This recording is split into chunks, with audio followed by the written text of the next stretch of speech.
Hey everybody, this is Ron. As you know, we have stay-at-home orders or advisories, at least here in Massachusetts. I know in other states, not everywhere, but it means that we're recording everything over video chat. One of the downsides is that the sound quality starts to go away. So I sincerely apologize that often the sound somewhat deteriorates. But we intentionally kept that all in because it was part of the conversation. We can make out what's being said, but let's just say it doesn't sound great at times. Something that many of you who are also under stay-at-home advisories or orders or whatnot are familiar with. So with that bit of heads up and an apology, I'm sorry, let's go on to another episode of Anomaly Questionable Movies.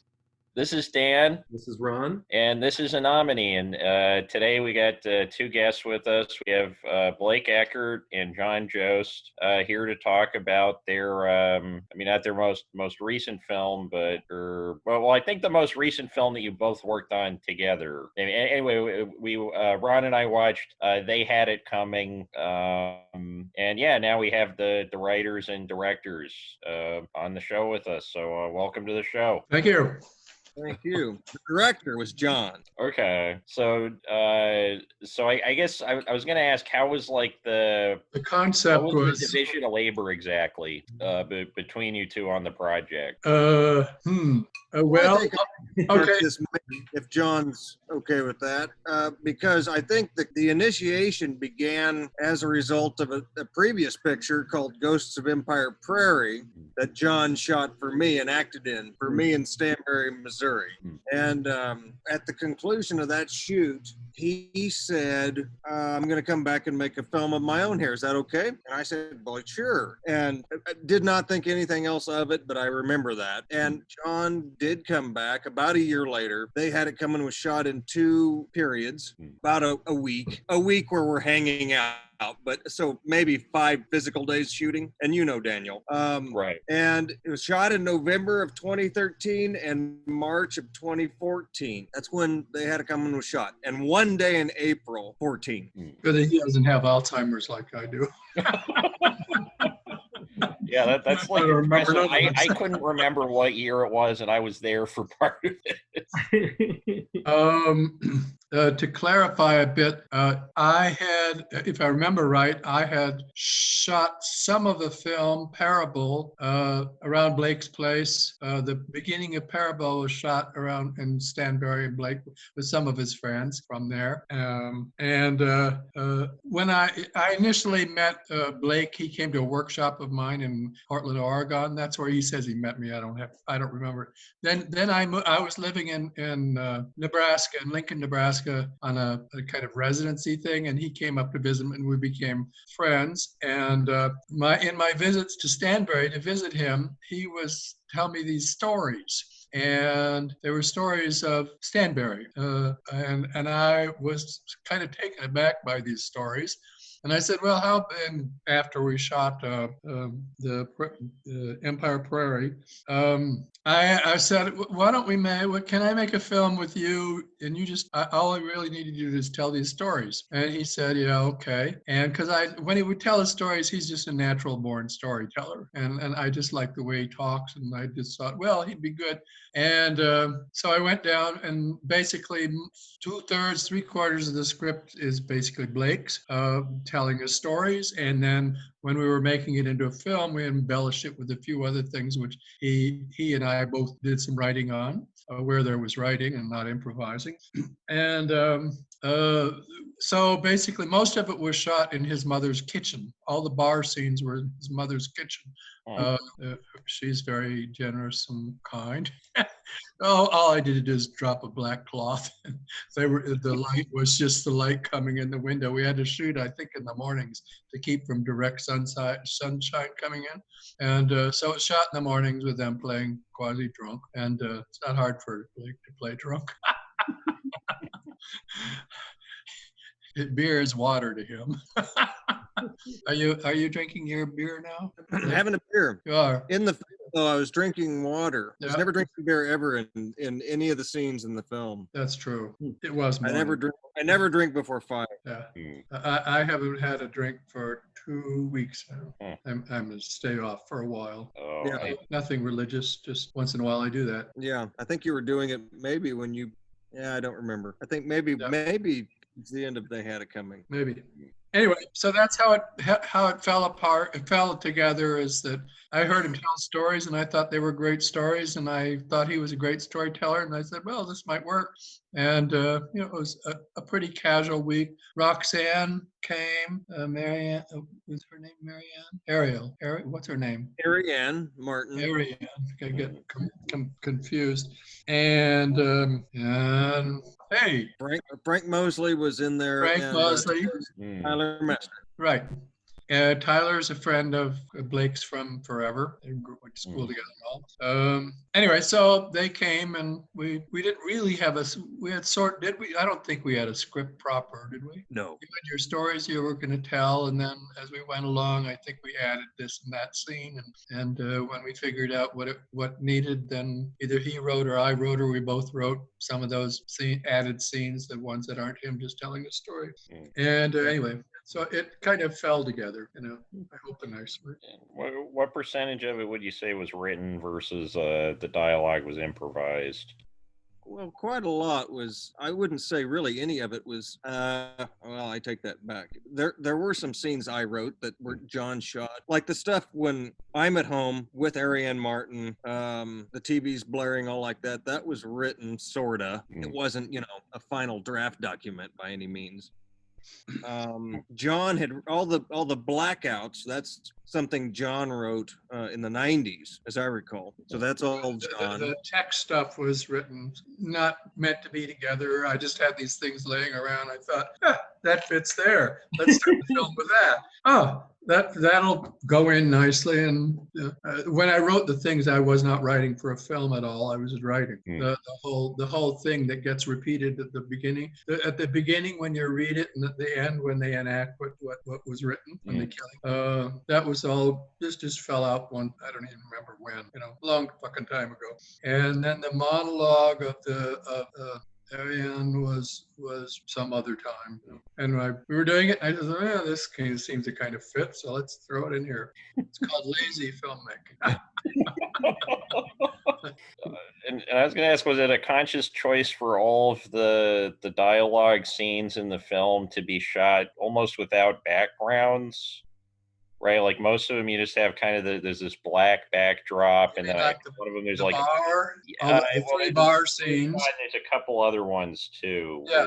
Well, no, I didn't notice it.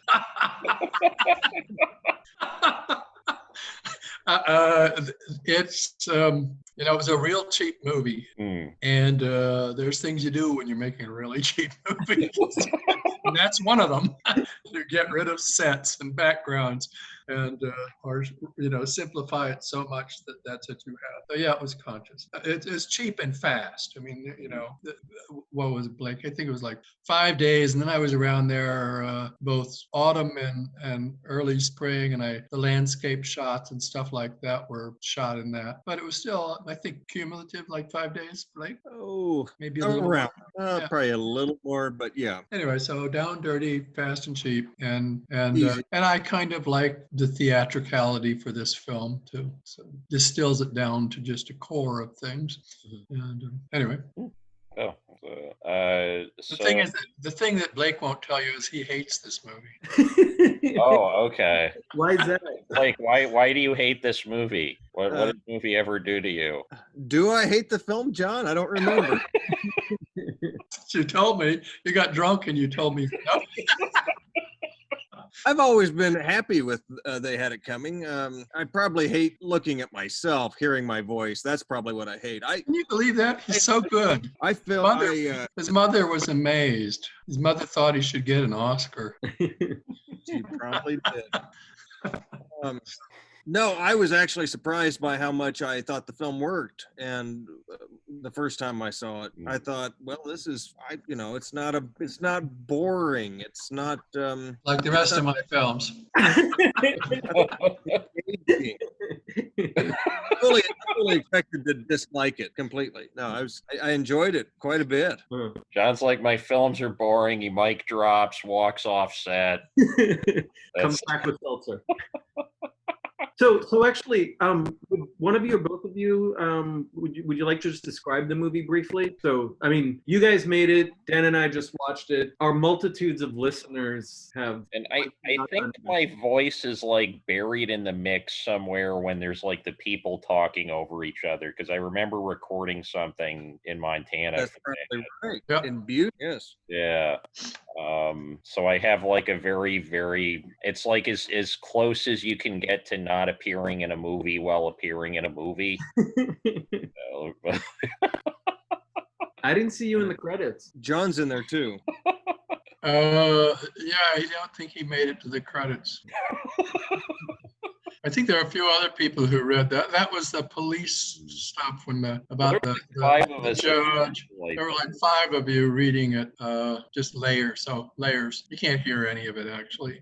I mean, you just hear the mumble. Once in a while a word will float up and be readable. So wait, were there 5 people reading different things simultaneously? Yeah, it was some we found, I found, Blake found. I don't forget how he found.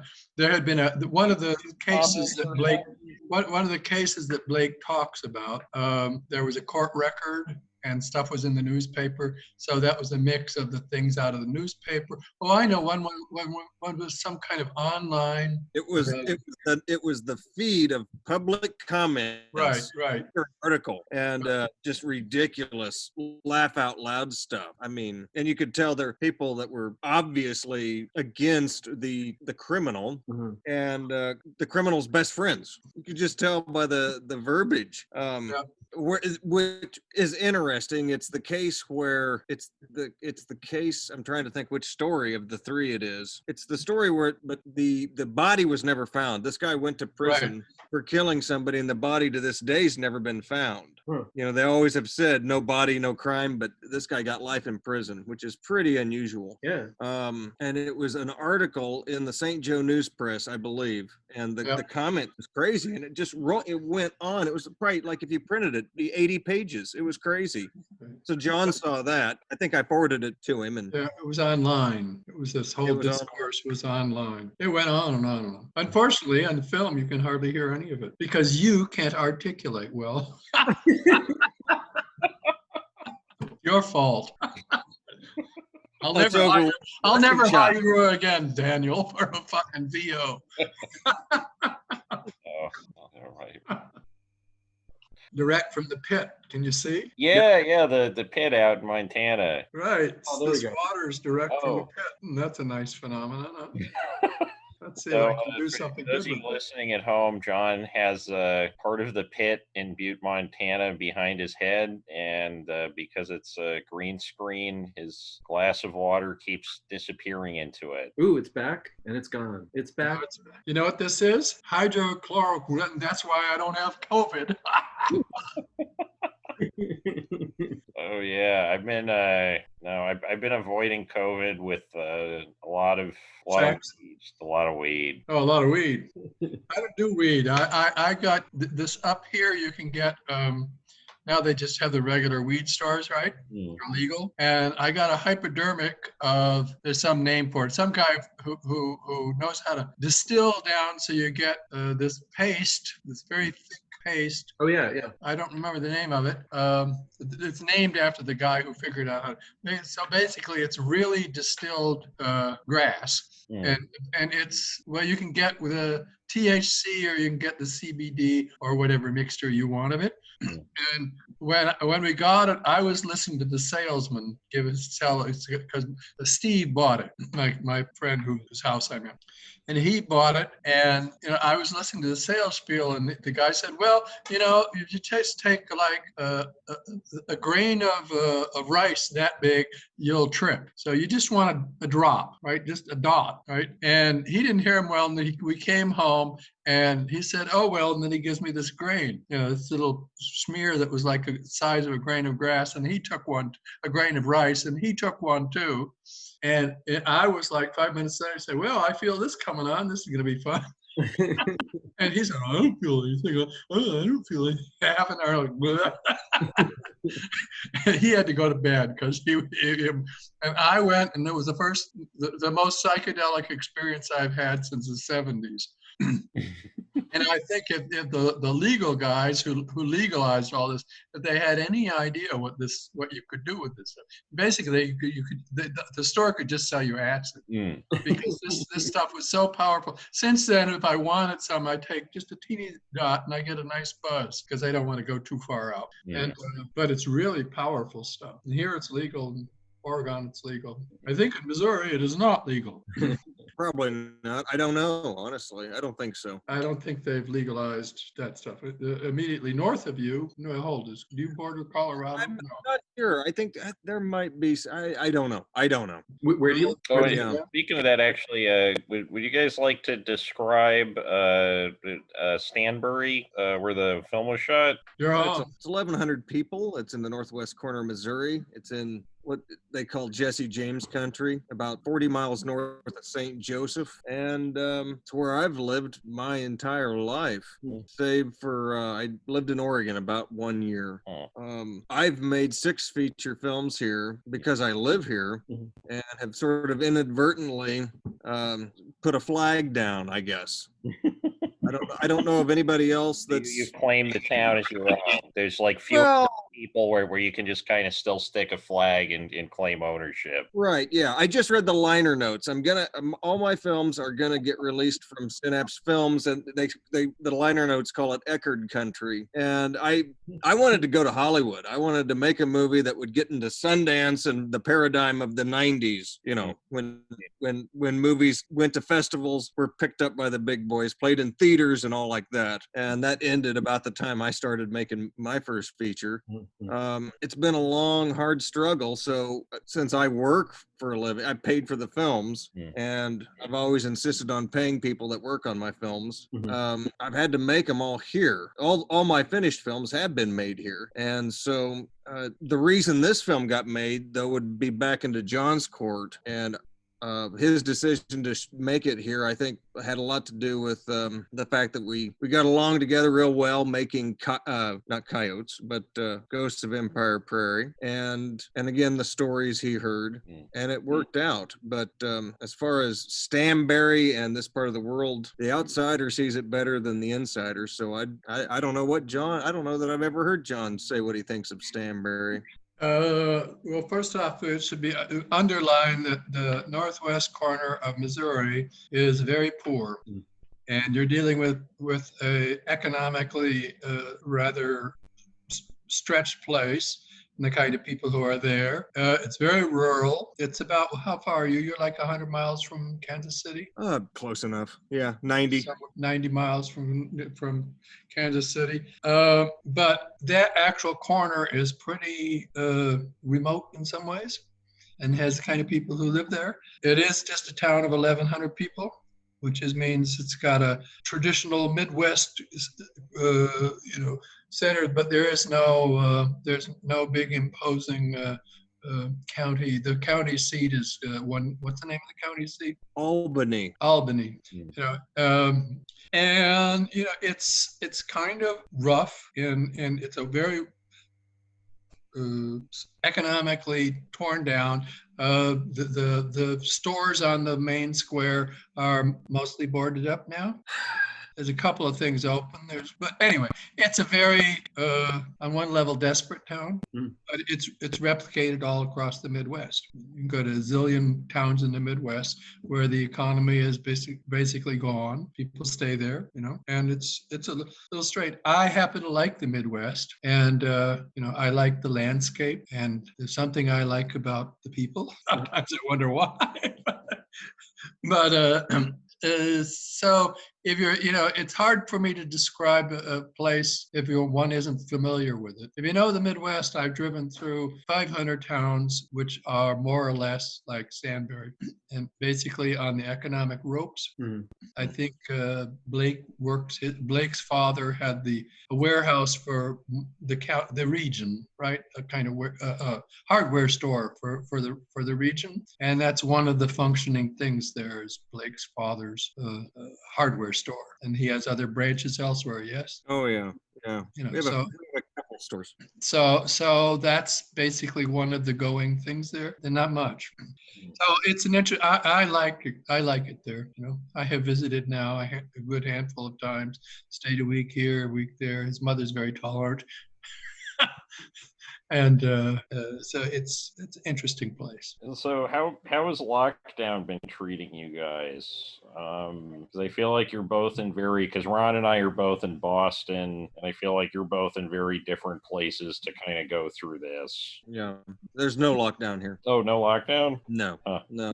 We're not experiencing what the rest of the world is. I mean, certainly not like Michigan or New York, the ones I'm reading about. I mean, no, here. Now, Cara says they've been in lockdown. I've kept the store. I've been open. I was the only person open. Well, there's no lockdown. She decided to stay home. No, there's no mandated lockdown at all. Okay. In some of the cities, there were. Everything is opened back up. Is there anybody doing social distancing? I was two months with friend. I got caught. I was visiting friends for a week in Portland, and then they did the close down, and I got stuck there for 2 months. Fortunately, me and my friends get along very well, and you could go take a walk in the residential streets, have dogs, and it was. But for me, wherever I was, it wouldn't have been so different from my normal life, because my normal life is if I have a place to stay, I stay in that place most of the time and work. And I'm not. I guess I'm getting too old and jaded to give a fuck about what's out there, because I've seen it 1,000 times. So unfortunately, my brain is still cooking things up. So what's inside my brain is a lot more interesting than what's out the window. And so my normal life, if I have a place to stay, is I'm probably going to be home most of the time. So this was no big deal for me. In fact, it's been a very creative period for me. I wrote a ton of poems. I made a lot of paintings. I finished editing a new shot and have nearly finished. Nice last little tweak, and I'll have a new film and ready to go on another one. Cool. Why? I don't know. Huh? COVID-19 cinema. Yeah. The word COVID's very cinematic. I've looked at it and thought that should be on a screen. Yeah. It looks dangerous. The V, John, that's right up your alley. But The word COVID, put it in COVID. something. Well, What was the guy, the subject in American movie, making his movie Coven? He kept saying, Right here. COVID. Well, I don't think it's going to end anytime soon. Well, you could make one of those movies where it's like a lot of people being mumbly, but they got masks on this time, so you Right. So you say this is the real mumblecore. yeah. Now it's time for the real mumblecore. We'll put our mask. Everybody on the TV is booming Where's now. my mask? Well, I think we're going to see in another 2 or 3 weeks. We're going to get wave 2. Yeah. Or the second peak of the first wave. Well, that's probably it. And then the real second wave will come in autumn. Yeah. As far as I'm concerned, all my plans are up in the air. I read a couple of days ago that the Venice Film Festival is going to be happening. They're going to try to do it. I don't really believe they'll pull it off, but and I happen to know the director, so I said, well, I got a new film and whatever. And actually, the film is one of my best, I think. Blake won't agree with me, but it's a very literary film. It's very slow, and you have to read a lot. wait, so it's like, But it's definitely part of spinning out of. So is it like the beginning of They Had It Coming, except this movie is all just text on black screen?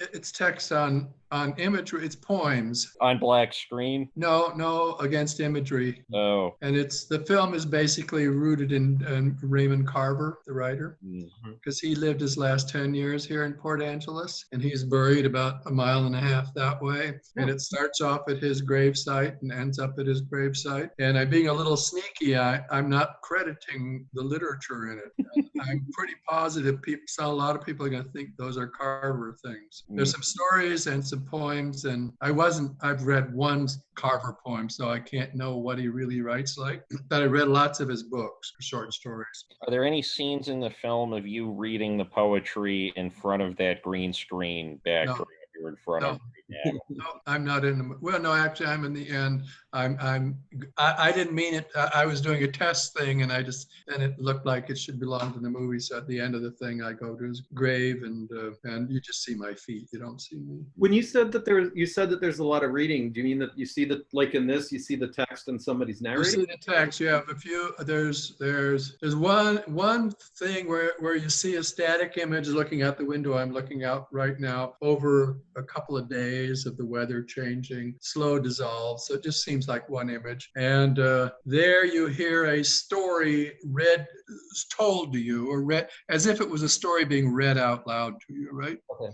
And all the stories are directly out of Steve's life. He was, when he'd drive to work and say blah blah blah, and I just soaked it all up. Basically, it's his stories. And then there's a passage, a shot where there's a crawl up the screen of a poem, and there's another thing where there's intermittent shots of Port Angeles houses in the town with poetic lines. And I think there's 3 poems in it.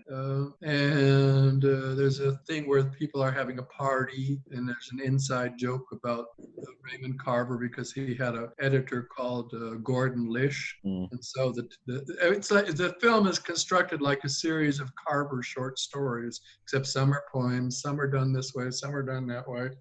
And it sort of catches the flavor. And I did it because after I'd made all the Vermeers in New York, or maybe The Bed You Sleep, by accident, a friend, Jill Godmillo, who's a documentary filmmaker, she had the rights to Carver's book, What You Talk About When You Talk About Love, What We Talk About When We Talk About Love. And she couldn't raise the money to make it. And she said, well, if there's anybody who should do this, it's you. So she had the rights to the book. And if I had been able to start shooting, I could have gone ahead and done it. But I couldn't. My erstwhile producer, who we won't get into that now. That was around when Robert Altman. And then shortly thereafter, Altman when I lost the rights, Altman got them and transposed it all to Los Angeles, which I thought was a crime. And I mean, what the fuck is Carver shit doing in LA? I mean, that's really. Well, it went Hollywood. It's a meta commentary. It definitely went Hollywood in more ways than one. And anyway, so since then, I've sort of in the back of my head. And then I started staying here in 2002. I met Steve, and I've stayed here a month here, a couple of weeks there. In cumulative, I've probably been here nearly a year now. And I like the area. It's on the Olympic Peninsula, and I have a taste for the stuff. So I'm gonna be curious when the movie's done, how many people think those are Carver poems and Carver short stories. I wasn't trying to copy him, but I was trying to get the tone right. And I'll be curious. I'm not crediting the writing, so just be left up in the air. If you want to think it's a Carver poem, be my guest. And then I'll say, I wrote that shit. See how easy it is? A stupid asshole like me can do it. Well, I think they have a computer that can do it now, right? There's like that William Faulkner sentence generator. Yeah. Where you can just you click a button and it gives you a fake William Faulkner sentence. Right. I can't tell the difference. AI can do that. I mean, yeah, I think it was a little naive to think that the robots would be serving us. Yeah, we're going to serve them. Yeah. We're making our mechanical oligarchs, and we can become their feudal servants. Right. You guys remember The Player? Yes. Yeah. That's the movie Altman made before Shortcuts. And there's that scene where Tim Robbins is being told there's a meeting with the studio heads. And this one guy has this great idea. He goes, read anything that happened out of the newspaper today. Read it to me. And somebody reads something and he says, boom, we cast this person in it. John Borman directs. Boom. Next one. And he started, going down the line, and Tim Robbins says, geez, one of these days we're not going to need all these pesky directors. joke, but that's exactly, dead people. They're putting dead people in commercials for like a few years now. I mean, it's never been a better time to be a dead person than right now. Right. I'm working on it. Their stock's going up. Yeah. Yeah, John. It's all downhill for you, but up for your filmography. Well, John's gonna have to have like a hologram tour of universities. Give a little talks. Let's see. Is there any way to upload a picture onto this? Maybe. I'm not sure. I don't know. You do share screen. Reduce my screen. Oh. No, let me see. Because I've been joking with people, not too big a joke. I'm hoping when we're allowed to travel again, like I can't go over there 20 miles. That's called Canada, and they don't want us. Right.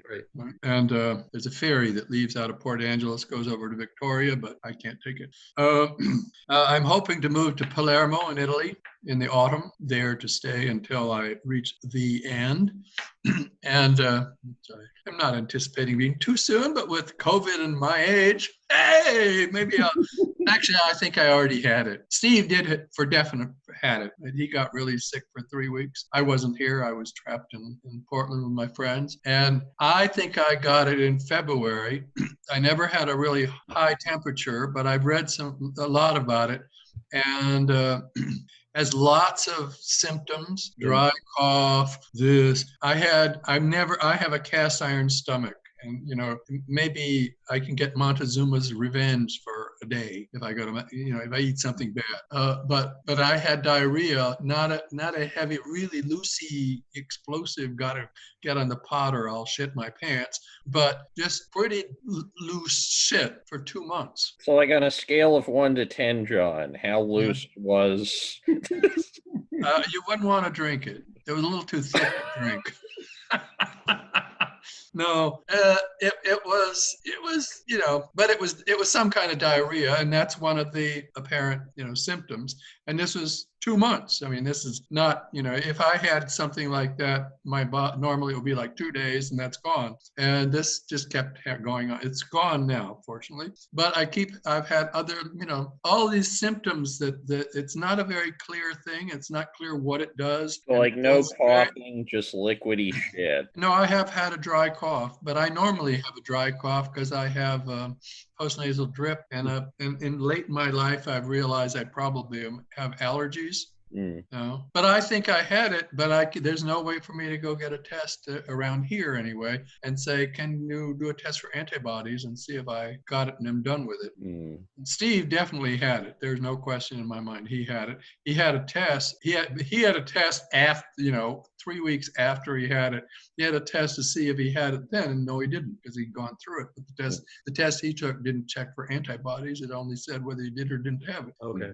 So I've read a fair bit about it, and it's, the scientists and the medical people are still going, what is this? Because it's just got symptoms all over the map. Right. And some of them, depending on what you have, some of them kill you, and some of them just harass you for a couple of months. I mean, mine never really made me, mine just was like, I went through one phase, which I think nearly everybody has, because, you say, I have X. Ooh, do I have it? I'm sniffling. Oh my God. all of these things you normally would do, but then you have a layer of paranoia built on top of it. Yeah, I had the flu for like 2 weeks in December, and it's like, it seemed like it was too early. Well, it's been around since November. So I might already had it, and but I kind of don't want to find out if I had it, because I'm enjoying, I might actually finish watching all the DVDs in my apartment. Which was like, that was never going to happen. That was, You want to stay locked down, you mean? I'm kind of enjoying like outdoors. I'm having fewer sentimental or tender memories of the outdoors than I was expecting to have 3 months in. Well, you're in Boston. It's such a fucking ugly place. That's true. I think the outdoors are overrated. So yeah. Yeah. Right.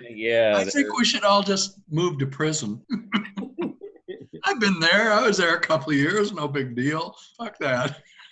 Oh my god! Yeah, the first thing I was doing when I got into lockdown was I was watching this like violent prison show. Like I think I'd started it right before the lockdown, but I was like into it, and yeah, it was just like a weird contrast, like not leaving the house and then watching like these guys shanking each other Right? on the TV all the time. Shaking each other. Shanking. Yeah, Oh. like they get stabby. I mean, I think they probably get more stabby on TV than they get in the real world. But Uh-huh. I don't know what Stabby. prison was like. John, Yeah. John might have seen something. What did I see? How stabby does shanking get?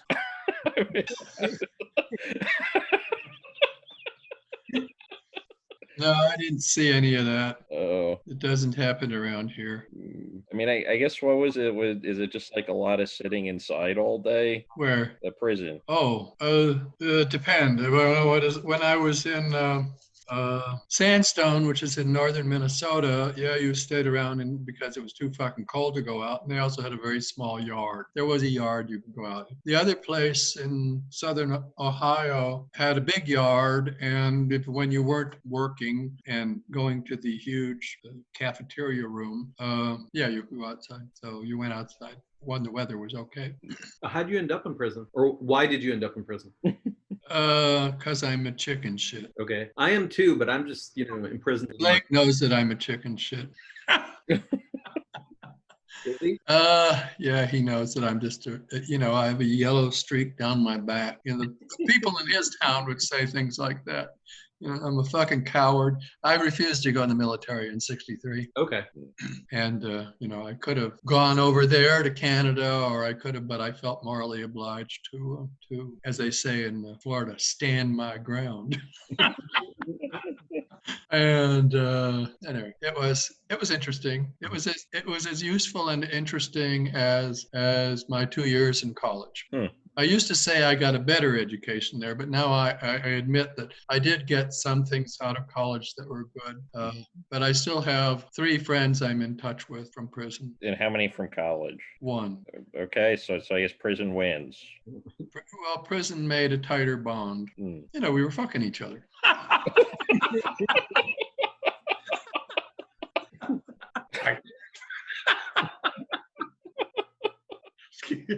I'm a 77-year-old guy. I'm not supposed to behave like this.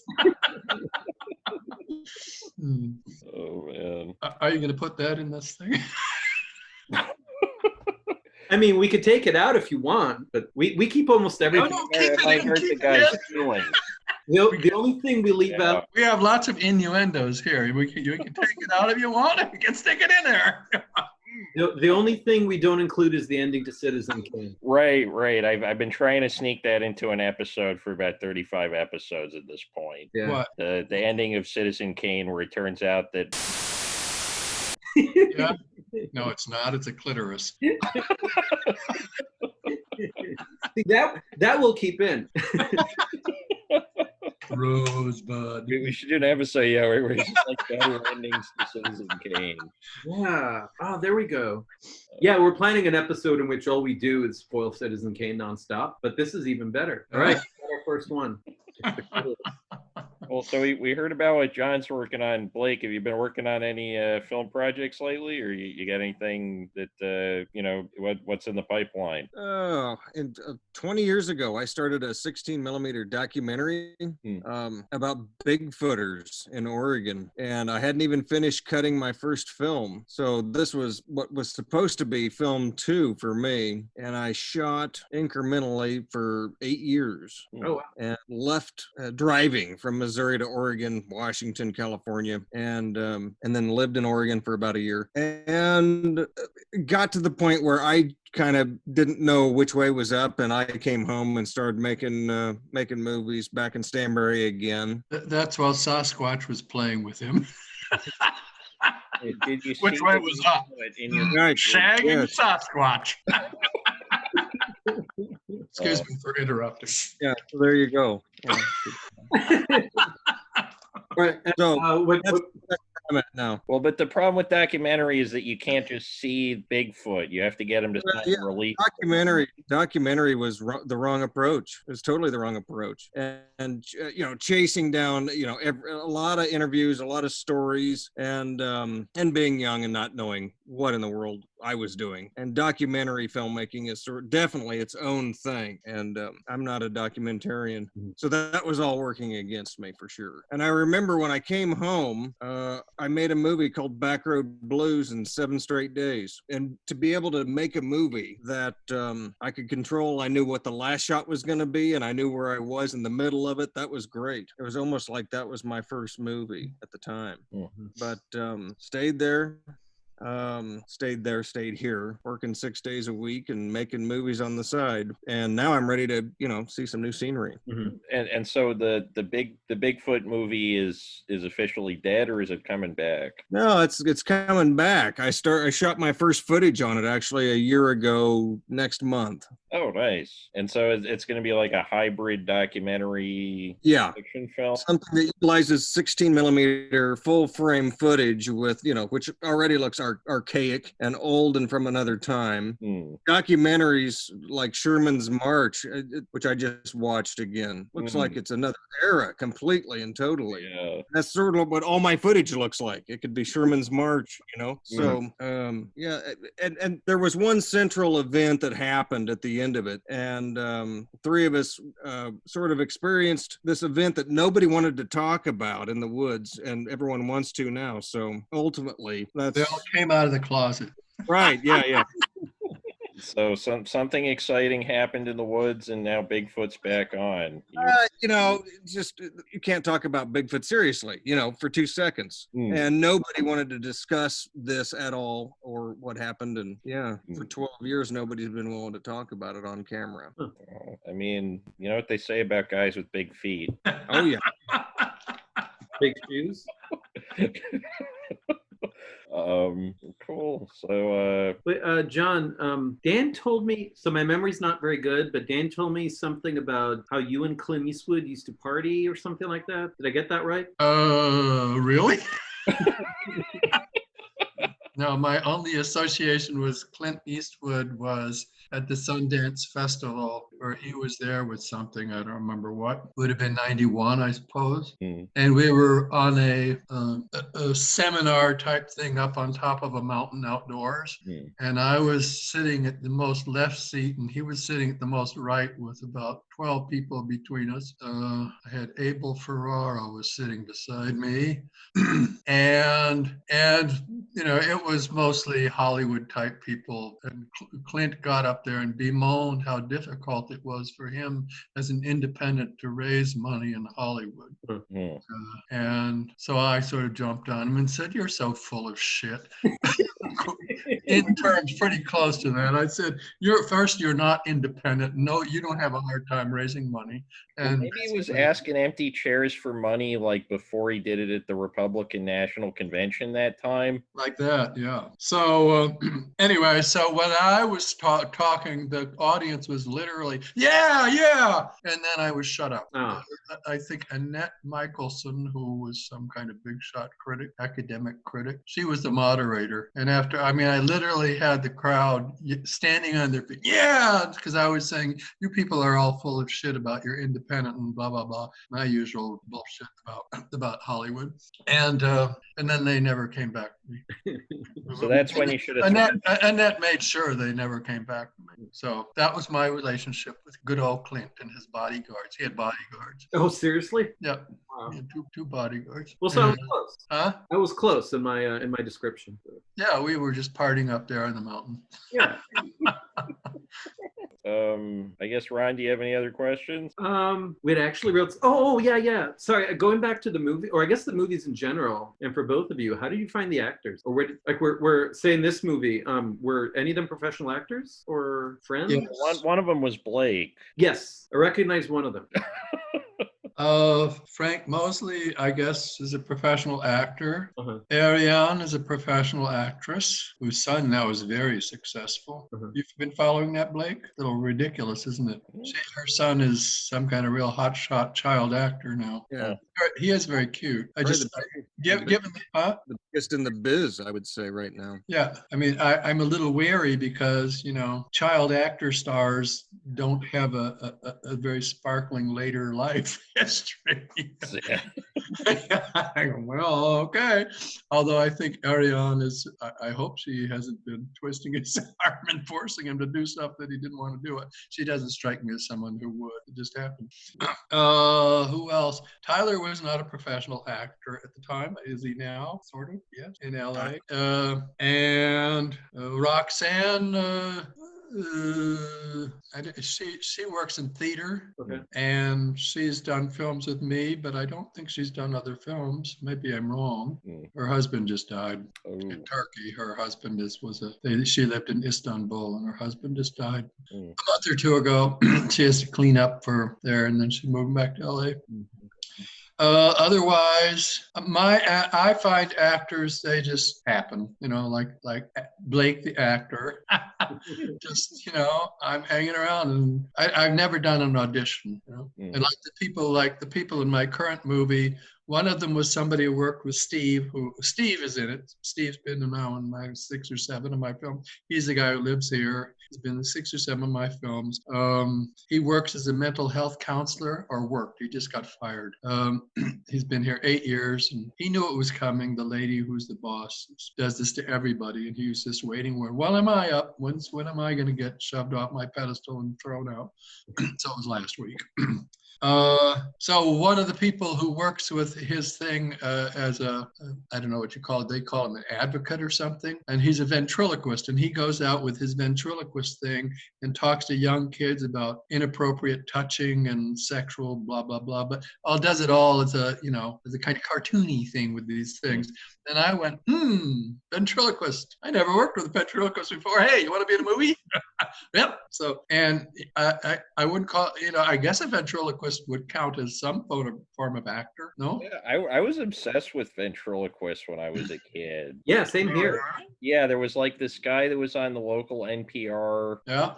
He got fired for like playing old novelty records that had something kind of off color in them. But yeah, he would do like a radio ventriloquism show, and he like in person he was like really good on the radio, but he wasn't necessarily great at doing the actual puppet thing in person. Which I don't know in the ventriloquism world like how important it is to bring it at the live show. Yeah. But yeah, no, that stuff like fascinating. Like I still try to do it every once in a while when I get really bored. So I've done it a lot in the last. Talking to yourself. Basically, yeah, like trying to do the ventriloquist, because you purse your lips, and then B's become D's, D's become B's, and I think there's one other letter, and then you just kind of go, "Hello, podcast people, I'm back."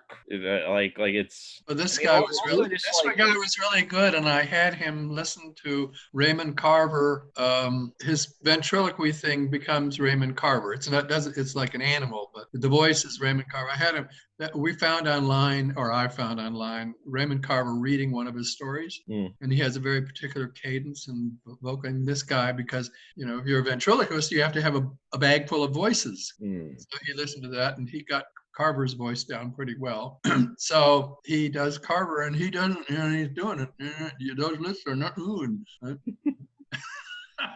And the thing is, of course, the thing with ventriloquy is, and what was interesting is he couldn't do it well if he didn't have the puppet. He needed the linkage to the puppet. When he did the puppet, it was great, and the puppet moved its mouth appropriate to whatever. But as soon as he didn't have the puppet, then he had a hard time doing the ventriloquy. It was interesting. I mean, it was I was fascinated by the being a ventriloquist is so integrated with having the other thing. And of course, the other thing makes you not look at his mouth, right? That's the whole point of it. It's like being a magician. I'm doing the business. I'll keep you distracted over here. And anyway, so he became a character because, and who else? I have some guy who teaches at the high school up here. I met some people through a community theater thing. And, I just said, anybody want to be in a movie? And the people who said yes, they got the movie. I didn't audition them. I just said, okay, you want to be in it? And then I just adjust to how they act. And that's my normal process. I don't do auditions, and I just meet people and go, oh, you interesting. I think I'd like to throw you in front of my camera. You get into a movie, and you get into a movie, and you get into a movie. Blake I think the just thing that uses always his held me back neighbors. in ventriloquism was that, like, I've never, like, every time I try to have the conversation with my hand has nothing interesting to say. Like, I just have a boring hand. I could make a dirty. Never mind. Any dirty joke He didn't take the is bait. not going to be nearly as dirty as the comments that Dan has made in the past. But Blake, what about you? Because I don't know. I imagine you're not in the biggest city in the world. How do you find people for the movie? That was all local on the first two. After that, imported people because I wanted a certain level of better acting, frankly, and I think I got it for the most part. It's a risky thing because almost everyone you're going to get is somebody that's done a lot of stage, which almost always doesn't work well in film, right, especially for the amateur, because there's just a cadence that you hear in somebody trying to hit somebody in the back row, and it's sometimes hard to bring that down. It's definitely there in several of my films, but I started bringing people in from my third film on, and I honestly don't even remember. I never took out casting call ads in the back of whatever that magazine is for actors. He got some of his actors the way I get some, is somebody who knows somebody. So he ended up with a guy, Ryan Harper Gray, who had already done a couple of films with me. And I said, he'd done one. We met on your film. Oh, right. Okay. Well, we met on Homecoming. Okay. So he came out to help me and whatever in Newport, Oregon. And Ryan, who had met me in a bar in Austin and then pestered me for like 5 years to be in a movie. And then I finally said, oh, okay. If you get yourself up here to Newport from Texas, if you're any good in front of camera for me, then, and if you're not, you can help me. And if we just don't get on, you can just go back to Texas and I'll tell you up front. So on the drive from Portland to, we got lost in the middle. We didn't get lost. Well, we sort of got lost in the middle of a clear cut in Oregon because I took a wrong turn and ended up in a clear cut on a rainy, muddy day. And by the time we got to Newport, I thought, oh, this guy's interesting. And then I didn't have a story. I mean, I had a vague story like usual, and he ended up being a lead. Oh. And then we made 3 other films, I think, and we had a run. Yeah, there was Homecoming over here. Over here. Tag and James Banning. Right. Coming to Terms. Yeah. And then there's the unreleased one. Right. And then if you want to count Empire Prairie, I guess too, which is a film that John and Ryan acted in for me. But that's his film. My film. I met John in Portland when they were shooting Homecoming. I was out there doing the Bigfoot thing then. I was 4 years into it already then. And John was making fun of me about it then too. So Well, I mean, John, you've met so many people. You must have met Bigfoot at some point. We had an affair. For me, it was just a one-night thing. He liked my big dong. The truth, Blake. I guess mine wasn't big enough for him because it was just a one-night stand as opposed to a full-blown affair. Oh, we had a full-blown affair. I was out in the woods for weeks. We were just getting it on. Like who was the Frodo and who was the Sam? Actually, I had the female Sasquatch. The males are jealous of me. So there's more than one. Yes. You're gonna have to come back on when this Bigfoot movie finishes, because like I am pretty excited to have a conversation about Bigfoot. It's popular now. I mean, it was ridiculous 20 years ago. Now, now it's everyone's into Bigfoot. Primetime television, at least on Travel Channel. But no, it was real. Everything back then was like, Bigfoot, without a doubt. That's gone. The Travel Channel? Finding Bigfoot, yeah. Channel. Oh. The highest rated show I think for that network ever. And well, he's got that star potential, the Bigfoot. Bigfoot was never seen. It was never. It's that was a reality TV show. Actually, I think I've been told there's a lot of them. I don't have TV, but it's a lot. There's like a lot of those shows like Hitler's Aliens or like aliens built the pyramids or some kind of random combination of the words aliens, Hitler, pyramids. But yeah, basically aliens, Hitler, pyramids. How Hitler put the pyramids in the dollar bill with the help of the aliens. Like that's the History Channel, right? Yeah, that's what I take away from the History Channel on the few occasions when I've watched it for more than 5 minutes in the last couple of years. Yeah, I think the reason that and Sci-Fi Channel too, they'll retitle everything and insert the word alien. It's because alphabetically it shows up first. I didn't even think about that. Oh man, Alien congressional hearings. Oh man, so when are you going to make a movie about aliens, John? I've done it all my life. It's all about people. I don't know. Right now, There hasn't been a sci-fi movie yet. For me, Yeah. I don't know. I think I want to make a film. I'm talking to a producer who I met, when I lived in Rome. He was a young man now. Now he's I suppose he's in his late 40s, and he is a producer. He did Greenaway's last film, which must have been, from his brief said, who's a pompous, pretentious asshole. I could have told him stay away from Greenaway. Apparently, Greenaway made his life somewhat unpleasant in demands. And anyway, so we were talking about, and he said, well, we'll talk after I go to Cannes. Well, there's no Cannes this year. So he's used to Euro movie money. And I'm going to tell him, well, I have the equipment. I know how to make the friends, and I have some there already. So when I get to Palermo, if you can come up with like $50,000, I'll give you a $2 million movie. Just don't bother me. Just let me do it. And I'll find the actors, or you can help if you want to help with that. And I just want time and no pressure. I want it fun. Palermo is full of stunning architecture and very lively, lots of immigrants, very lively, really interesting city. And one of the cheapest left in Europe to live in. That's why I want to go there. And then I was going to get the picture because when I die, I'm going to tell as rigor mortis is setting in, I'm going to say, now lift me up and take me to the catacombs so I can sit with all those other people and look out at the world passing by. Catacomb face. Yeah.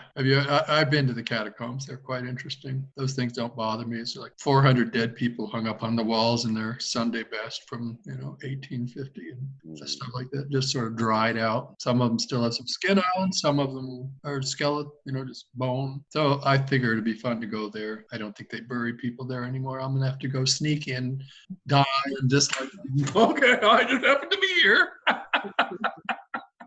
Blake has to come visit me in Palermo if they allow us to be tourists any longer. I think all that's going, mass tourism is finished. It's going to really, some countries where 20% of their GDP is tourism. Oh yeah, I mean they're going to take up in 70% of the economy is a performing arts center that's not going to open and a horse racing track that's not going to open. Where's this? Saratoga. Yeah. I remember some years ago going through Istanbul when the Erdogan had decided in one of his that he was going to make the Trans-Asia Europe big airport hub. And this is like 5 years ago. And I'm saying, these guys just don't get it. This is air travel is finished. This is 5 years ago. And here these idiots are building these humongous airports. They already built one in Beijing, which I've been through several times, and it was always empty. This huge, vast, very elegant Richard Rogers designed airport. And I went there with Marcella and was like, we have 5 people in this giant thing. Well, you've ever been to the BCT in Buffalo, New York? It's like bigger than Grand Central Station, and it was supposed to be this giant train hub. Yeah. And it was only in use for 10 years. And trains went out. Yeah, I mean, you can still like break into it as well. Urban exploration. You can still like kind of get in there, urban exploration style. And it's pretty wild. But yeah, it's like a weird thing when a town is like peaking and about to shoot itself in the foot. They always seem to shoot themselves in the head. Transit station of some sort. Yeah. Have you eaten yet, Blake? Today? Dinner. No. I got home, I mowed the yard, took a quick shower, and started this. Want to come here and mow this yard? Steve just let it go, and he has a weed whacker, but it's a gas one. I'm not certain it's going to start. And then he has a mower that won't. I'll do it, but I got to get the machines working. He's Mr. Anti-handyman. He can't fix anything, which is okay. He has to hire people to fix it. Anyway, I need to get along with my whatever evening chores. All right. So I need to. Is there any last thing you want regarding the film? No, I think I'm good. You good, Ron? Yeah. Do you have any last thing for us? Where does this podcast get transmitted through? Just the computer. Yeah. So it's mainframe. It's called Central Information. No, it's on libsyn.com, I think. Spotify, Google Play, whatever it's called. Right. It's given all our blather, you have a major league editing job in front of you. No, we keep most things in except for. You said a major league editing job. I said I suspect not. Yeah. Oh, you're just gonna let it go. Yeah, I'm gonna put white noise over the rosebud spoiler. So. Oh. We're just gonna put on like really dramatic music and repeat the part where John talks about having sex with Bigfoot. That's really